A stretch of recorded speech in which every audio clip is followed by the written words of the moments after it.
There's a bit of a change in tiles here because these are from the 1990s, but these are from the 1920s.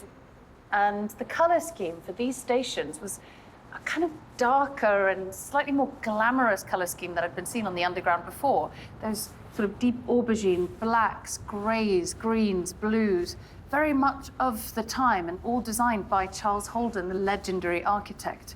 But what's really interesting about these tiles, and you can actually see it here, which is rather rare, is that they are metal.